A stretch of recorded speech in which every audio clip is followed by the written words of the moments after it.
Nah, sekarang apa dampak dari realita ini? Apa dampak? Mari kita lihat.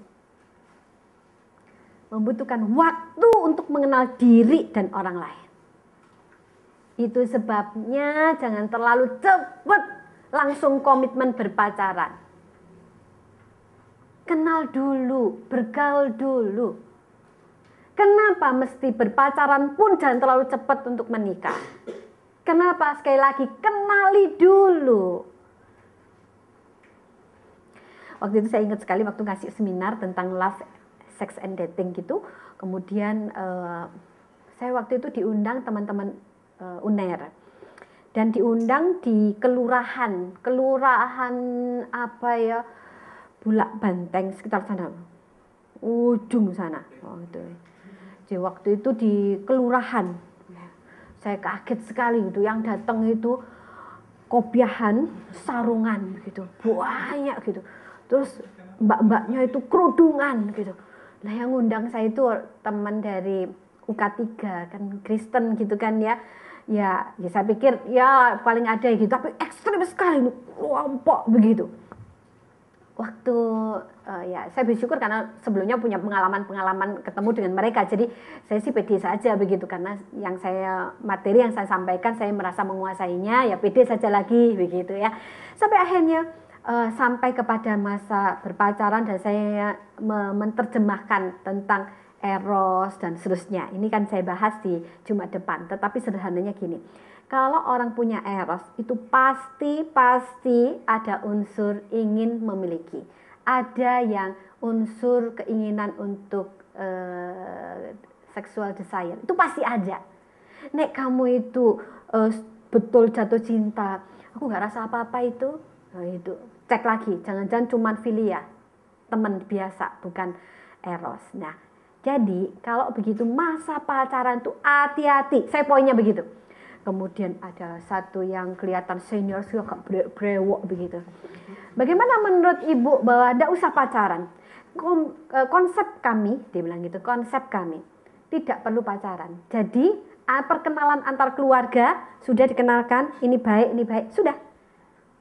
Itu sebabnya pacarannya mana? Setelah menikah baru proses pacaran. Kenapa? Supaya tidak berdosa.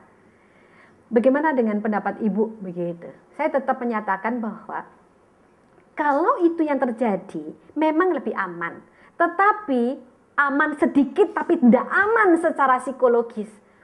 Kalau kita itu baru berteman ya, berteman tok. Misalkan dia ini kerja tidak tanggung jawab, kan kita bisa jadi marah dengan spontan, kan tidak ada apa-apa nih gitu. Kamu juga bertanggung jawab sih. Nah, sudah. Plong, selesai gitu kan.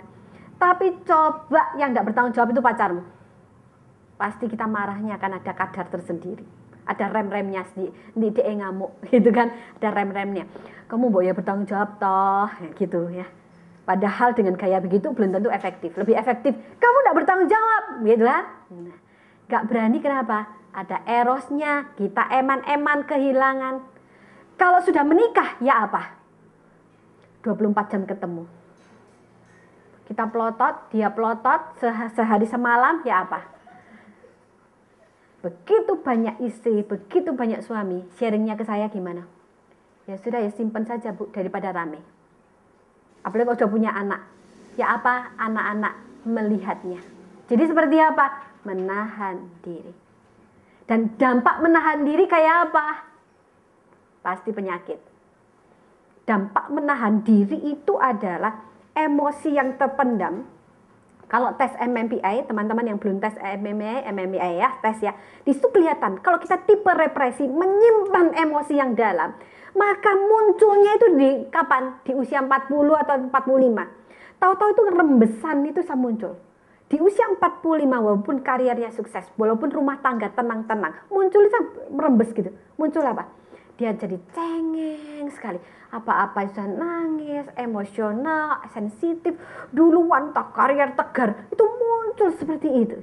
Kenapa? Ya represi. Ini saya sudah observasi begitu banyak orang. Ini muncul begitu.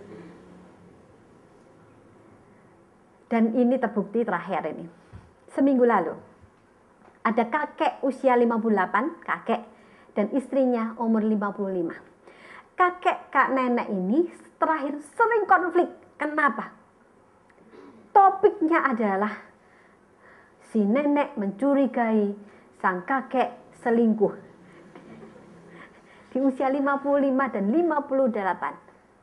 Anak namanya juga kakek nenek sudah punya cucu. Saya waktu itu heran sekali. Kok kakek nenek sih ngomong selingkuh, itu apa? Si nenek menjadi curiga. Kenapa? Akhirnya si nenek cerita, sebenarnya kecurigaan itu sejak muda, tidak pernah muncul karena daripada rame. Soalnya kayak ngamuk ini si kakek rame, sudah daripada rame maka dia simpan muncul. Nah, menjadi luar biasa penting sekali, membutuhkan waktu, kenal betul, berteman dulu. Kenapa kita mesti masuk dalam komunitas besar dulu? Kenapa ada masa dulu, masa berpacaran yang panjang? Itu memuncul ekspresi diri gitu. Dan ini menjadi pergumulan jikalau pacarmu di tempat yang jauh, long distance relationship itu seringkali. Itu perlu banyak berdoa. Kenapa? Karena kamu dipengaruhi oleh yang berbeda, si itu berbeda. Karena perbedaan pengaruh, jadi ketemu, duk, loh kok kamu mikirnya gitu? Loh kok mau mikirnya gitu? Mikirmu gitu, itu membuat kaget-kaget. Nah itu adaptasi lagi. Berdoa ya, punya relasi jarak jauh. Berdoa betul. Tuhan kasih sensitivitas untuk mengenali pasanganmu, supaya tidak kaget-kaget. Ya. Apalagi kalau masa pacaran di asrama, sekolah teologi ya. Saya ketemu dengan sejak mahasiswa itu kan, kalau kuliah dulu saya di Saat itu kan tidak boleh pacaran gitu kan, tapi kalau sudah semester kelima itu sudah terbuka, disetujui, ketemunya di rumah dosen, ketemunya di ruang tamunya dosen, ya dosen ada di situ toh, mau ngomong apa, coba mau bertengkar dia sungkan, jadi jarak-jarak, lihat-lihatan, tulis surat, SMS dan muncul di situ.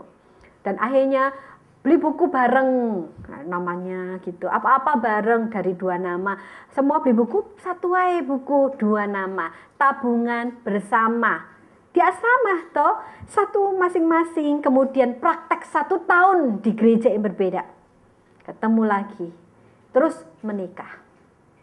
Kaget-kaget terjadi dalam pernikahan itu, kaget-kaget. Kenapa? Karena merasa kok berbeda, itu yang terjadi. Perlu waktu mengenal diri dan orang lain. Kenapa mengenal diri? Karena seringkali kita itu dipengaruhi oleh lingkungan dan merasa bahwa orang ngomongin, kamu sabar ya, langsung simpulkan bahwa aku sabar. Padahal belum tentu sabar. Saya ingat sekali. Saya dulu di sekolah minggu, saya terkenal dengan guru sekolah minggu yang sabar. Saya guru sekolah minggu itu sejak SMA kelas 2, saya guru sekolah minggu.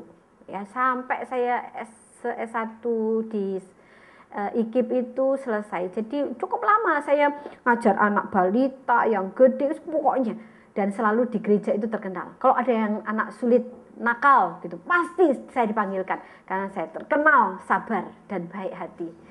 Gitu. Dan tidak sombong. Waktu saya masuk STRI belajar konseling itu kan, kalau ikut masuk STRI kan di konseling 1 tahun sampai 1,5 tahun nih.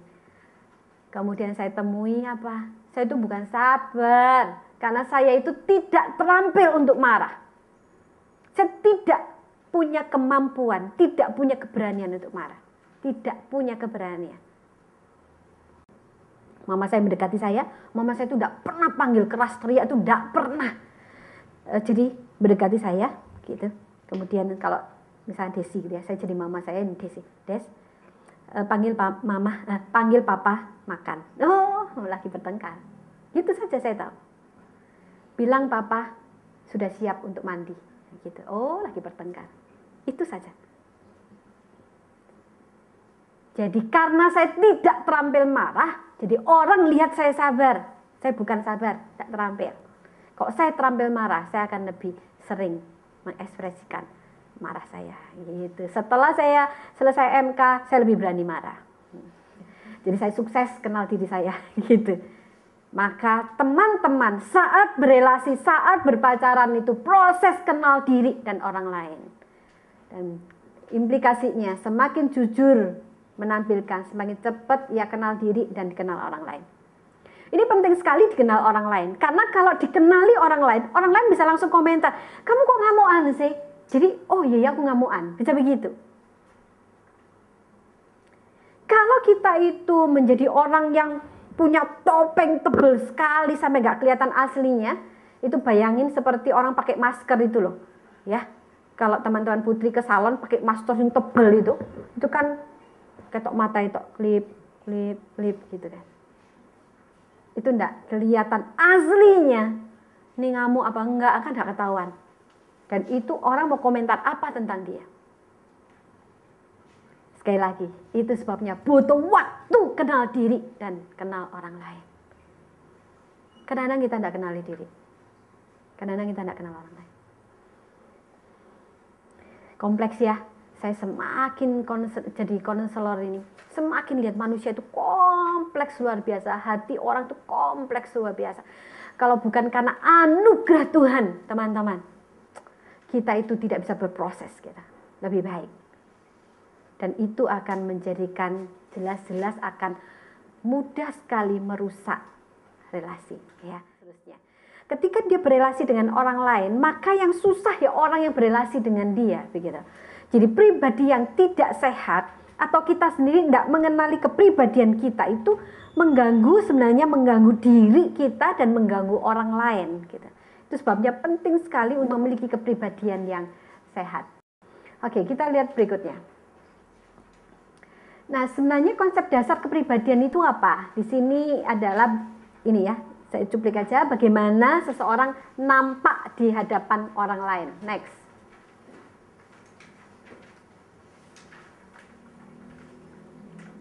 Ya, dimanifestasikannya ini menggejala menjadi satu kesatuan dalam biologi, psikologis, dan sosial. Ini muncul jadi satu ya, dan menggejala menjadi satu. Next.